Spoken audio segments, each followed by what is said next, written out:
여러분들 좋은 치약 고르는 방법이 뭘까요? 치약에는 분명 좋은 물질도 있지만 극소량이나마 유해한 기능이 밝혀진 물질들도 있습니다. 쓰자니 부작용이 있는데 버리자니 치약이 너무 불편해지는 거야, 쓰기에. 이게 팩트죠. 그러면 이 유해한 기능이 있는 물질들을 다 빼버리고 좋은 물질만 들어있는 치약을 찾으면 되지 않냐고요? 여기에 대해 답을 하기 위해서 여러분들이 치약에 대해 반드시 알아야 될 것이 있습니다. 그 비밀을 이 영상에서 파헤쳐 드리도록 하겠습니다. 안녕하세요. 보면 볼수록 DQ가 쑥쑥 커지는 채널 닥터 W 인사드립니다. 오늘은 저번 시간 치약에 대해 바른 개념을 정립했다면 이번에는 좀 더 수준을 높여서 치약에 있는 성분들에 대해 살펴보고 마지막에는 이를 바탕으로 좋은 치약 고르는 팁 및 딜레마에 대해서 알아보는 시간을 갖도록 하겠습니다. 다소 지루할 수 있지만 이번 강의를 완주하신 분들은 치약에 대한 지식으로 정말 어디 가서 꿀릴 일이 없을 겁니다. 솔직히 치약 박사다, 오늘 이거 다 숙지하면 아마 이런 말도 들을걸요? 혹시 부모님이 치과 의사시니? 예방치약의 대가이신가요? 자, 갈 길이 뭐니? 렛츠고 해볼까요? 렛츠고! 자, 그럼 치약은 어떻게 구성되어 있는지 보러 갑시다. 치약의 성분은 연마제, 계면활성제, 습제, 결합제, 제조사별로 넣는 기능성 물질인데 보시다시피 연마제가 25에서 60%를 차지해서 제일 영향력이 큰 요소라고 볼 수 있겠죠. 따라서 연마제에 대해서는 좀 할 얘기가 있습니다. 앞서 초급편에서 말씀드린 것처럼 치약이 잘 쓰면 약, 못 쓰면 독이 될 수도 있게 만드는 것 중 하나가 바로 이 연마제인데요. 연마제는 이름에서 보는 것처럼 우리 치아에 있는 치태를 깨끗하게 제거해주고 빡빡 닦아주는 역할을 합니다. 치태가 생겨서 치아가 울퉁불퉁해지면 세균은 그런 걸 되게 좋아하고 더 잘 달라붙게 돼요. 이런 치태가 치석으로 진화하기 전에 없애줄 뿐만 아니라 착색 성분도 더 잘 제거해주는 좋은 기능을 가진 녀석입니다. 그럼 연마제는 다다익선일까요? 아쉽게도 이 녀석은 참 양날의 칼 같은 녀석입니다. 치아의 때를 빡빡 닦아주는 대신에 과하면 범랑질을 닳게 하고요. 특히 잇몸이 안 좋아서 뿌리가 드러나신 분들은 더 안 좋은 영향을 받게 돼 있는데, 이는 뿌리는 범랑질이라는 단단한 물질로 둘러싸인 게 아니라 백악질이라는 보다 얇은 재질로 둘러싸여 있기 때문입니다. 따라서 나는 이가 시리거나 잇몸이 안 좋아서 뿌리가 드러나신 분들은 연마제의 성분이 최소로 되어 있는 치약을 쓰실 것을 추천드립니다. 자, 그럼 연마제의 세기가 어느 정도면 마일드한 거고 어느 정도면 스트롱한 걸까요? 상대적 수치로 50 이상이면 마모를 가져오고 50 이하이면 마일드한 것으로 알려져 있는데 우리나라에서 시판되는 대부분의 치약이 50 이상이라고 합니다. 심지어 100이 넘는 치약들도 보이시죠? 이러한 수치가 치약에 표시되어 있으면 너무 좋을 텐데 현재는 그렇지 않아서 이렇게 문헌적 수치에 의존해서 가늠하는 수밖에는 방법이 없습니다. 이 표를 참고하시기 바랍니다. 다음과 같은 이름이 치약에 보인다면 이 녀석들은 연마제구나 하시면 됩니다. 이름 정말 너무 힘 빠지게 정신이 없죠. 하지만 치약에는 절대 연마제면나 연마제요, 계면활성제면나 계면활성제요 라고 적혀있지 않습니다. 이 외에도 보신 분은 알겠지만 이름 참 잡이 없습니다. 이런 거 내가 무슨 라부아제도 아니고 그냥 대략적으로 눈에 발라서 어떤 용어가 들어가면 어떤 기능을 가진 물질들이더라 라고 어렴풋이 기억만 해두시면 됩니다. 규소, 칼슘 혹은 탄산칼슘, 인산 등의 이름이 보인다면 얘는 연마제구나 라고 짐작하시면 됩니다. 이런 성분의 물질의 비중이 많으면 마모도가 큰 치약이구나. 그리고 또 하나 중요한 거, 이것은 꼭 기억해 두시기 바랍니다. 위에서 말씀드렸던 피로인산 나트륨의 기능은 치석을 만드는 미네랄을 적게 생기게 해서 결과적으로 치석이 덜 생기게 하는 물질입니다. 만약 외우기 힘드신 분들은 피로만 기억하세요. 피로. 피곤해. 피로해.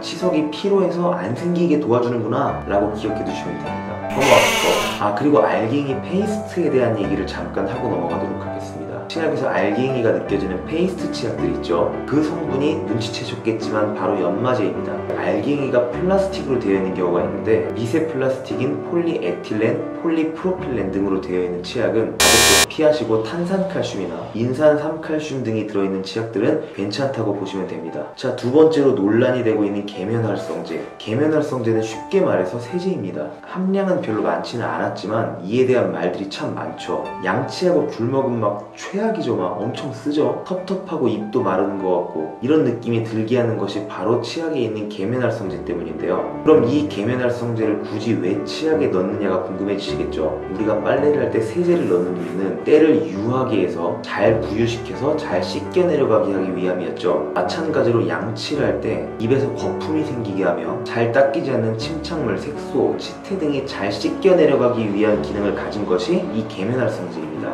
흉츠가 생기는 것, 잇몸 질환의 시작 다 뭐 때문이라고 했죠? 치태 때문이라고 했죠. 이 치태를 잘 씻겨 내려가게 하는데 열일하는 대신에 미래를 마비시켜 쓴맛이 느껴지게 하고 침 분비를 감소시키는 이런 역기능들도 가지고 있어서 바로 논란의 소지가 되는 것입니다. 최근 들어 계면활성제 포함 여부가 치태 제거에 유의미한 차이를 나타내지 않았다라는 연구 결과들이 발표되고 있는데, 이것이 시사하는 건 꼼꼼한 이솔질로 충분히 커버할 수 있으니 굳이 계면활성제가 들어있는 치약을 사용할 필요가 없다이므로 치태 제거를 용이하게 하려면 계면활성제가 있어야 한다 파와 사용할 필요가 없다 파가 대립하고 있는 것입니다. 실제로 시중의 대부분의 치약들은 계면활성제를 포함하고 있는데 간혹가다 천연 성분이다, 계면활성제가 없다 하는 치약 보신 적 있죠? 그런 치약들은 아마 거품이 잘 나지 않을 것입니다. 아니 뭔 치약이 이래? 양치질하는데 막 모자라는데 침이 막 줄줄 흐르고, 대신 이런 치약은 쓴맛이 나거나 침 분비가 감소하거나 입이 텁텁하거나 하는 등의 증상을 거의 호소하지 않겠죠. 따라서 이런 느낌을 피하고 싶은 분들은 계면활성제가 없는 치약을 고르시면 됩니다.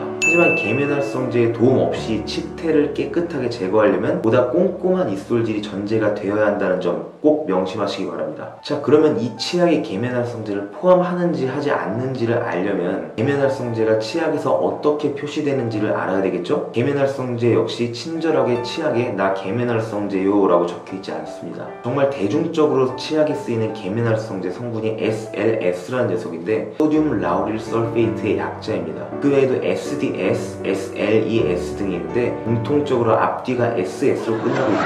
따라서 소듐 라우릴 설페이트 혹은 SLS, SDS, SLES 등이 표기되어 있다면 이 치약은 계면활성제를 포함하는 치약이고, 나는 계면활성제가 없는 치약을 원하시는 분들은 이러한 표기가 없는 치약을 고르시면 되겠죠. 나머지 성분에 대해서는 간략히 언급만 하겠는데, 습제라는 것은 치아가 원래의 형태를 유지할 수 있게, 즉 찐덕찐덕하고 꾸덕꾸덕하게 해주는 성분입니다. 폴리에틸렌 글리콜, 글리세롤, 카르복시 메틸 셀룰로스, 약자로 CMC 등이 흔한데요. 만약 치약이 꾸덕꾸덕하게 본연의 형태를 유지하고 있지 못한다면 양치하는 동안 흘러내려서 우리가 치아에 골고루 치약을 묻히는 것이 다소 불편해지겠죠. 이제 위에서 언급한 주요 성분 이외에 치약에 유해한 기능이 알려진 성분에는 어떤 것들이 있는지 알아두시면 도움이 되겠죠. 피해야 하니까요. 자, 우선 트리클로산, 치은염, 즉 잇몸 염증에 효과가 있어서 사용되어 왔는데요. 하지만 과다 섭취 시 유방암, 불임, 갑상선 기능 저하, 간암 등을 유발하는 것으로 알려져 있습니다. 또 피부와 경부를 통해서도 체내에 흡수될 수 있다고 합니다.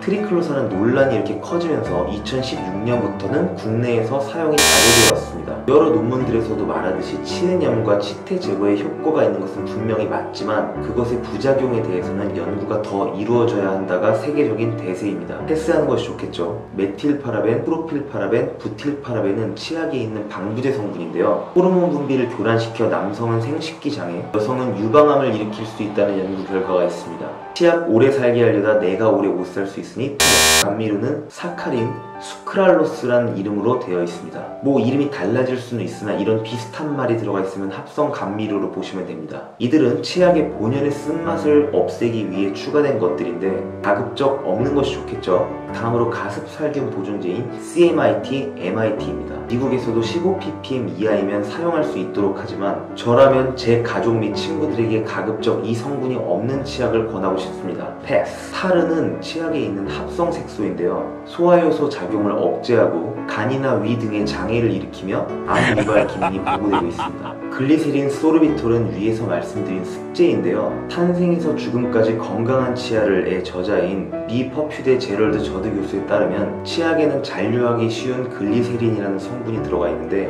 이는 물로 약 27번 정도 헹궈야 깨끗하게 씻겨 내려간다고 합니다. 이것이 안 씻겨 내려가면 어떤 문제가 있냐고요? 우리의 치아는 타액의 영향을 받아서 여러 무기질들의 교환이 일어나며 치아가 썩거나 데미지를 받는데 방어하는 기능을 알려지고 있는데요. 이러한 글리세린의 방어막으로 인해서 그런 타액의 방어작용의 혜택을 볼 수 없다고 합니다. 물론 이것도 논란의 여지가 있는데 그러한 일견의 주장도 있다라는 것을 알아두시면 도움이 되겠죠. 자, 여기까지 오느라 정말 고생 많으셨습니다. 이제 좋은 치약을 고르는 팁 및 딜레마에 대해 이야기를 할 차례입니다. 해보았습니다. 자, 좋은 치약을 고르는 팁 첫 번째, 모든 성분이 공개되어 있는 치약을 사라. 그래야 유해한 성분이 있는지 없는지 알겠죠. 두 번째, 유해한 성분이 있는 치약은 가급적 피하고 천연 성분으로 되어 있는 치약을 사라. 너무 쉽죠? 그런데 문제가 한 가지 있습니다. 이것은 시중에 팔고 있는 치약을 보면 답이 나오는데요. 이 질문에 대한 답을 위해 지금 대형마트로 가서 시중에 팔고 있는 치약을 한번 살펴보도록 하겠습니다. 다 함께 렛츠고!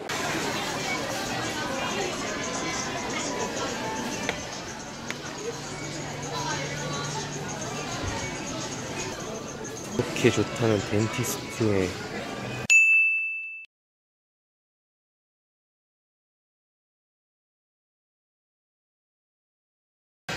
자, 나모도가 약하기로 유명한 우리 주겸치약.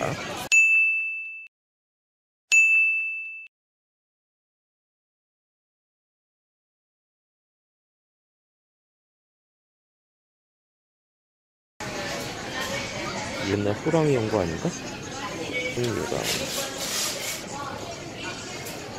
오, 불수함이랑 높은데요, 처음이.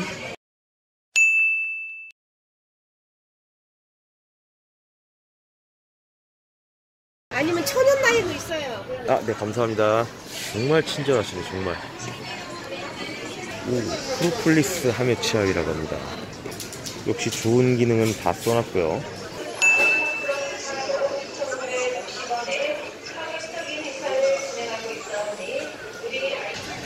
와, 2080 치약.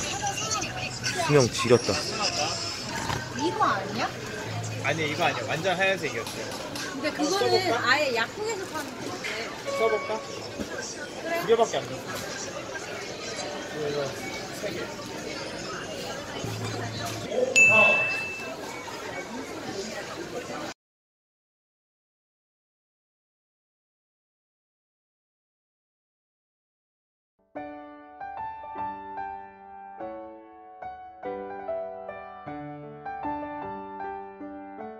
어떻습니까? 거의 비슷비슷하죠. 논란이 있는 성분, 즉 유해한 기능이 있는 일부 밝혀진 성분들을 치약의 편리성을 위해서 넣을 수밖에 없었던 것입니다. 따라서 시중에 있는 치약이 어느 것이 더 유해하고 어느 것이 좋냐에 대해서 말하는 건 정말 도토리 키재기와 같은 문제가 돼버리는 것입니다. 그럼 그냥 아무 치약이나 갖다 쓰면 되냐고요? 하지만 제가 치약의 성분 중 제조사별로 치약의 컨셉에 따라 기타 성분이 달라질 수 있다고 말씀드렸었죠. 따라서 어떤 치약이 시중에서 좋은 치약이냐라는 대답은 쉽지 않지만 자신의 상황에 맞는 치약, 예를 들어 실인 이 치약을 고를 것인지 치석이 생기는 것을 방지해주는 치약을 고를지 등에 대한 문제는 여전히 중요한 문제로 남게 되는 것입니다. 만약 제가 이것에 대해서까지 오늘 얘기하면 여러분들의 멘탈이 안드로메다로 가실 것 같아서 착한 제가 참도록 하겠습니다. 오늘의 결론을 빼먹었군요. 치약에 있는 연마제가 적절하고 꼼꼼한 입솔질이 뒷받침되면 분명히 치태 제거에 득이 되지만 이것이 과하고 잇몸 건강이 좋지 못한 사람이 어설프게 입솔질하게 되면 되려 독이 될 수 있다.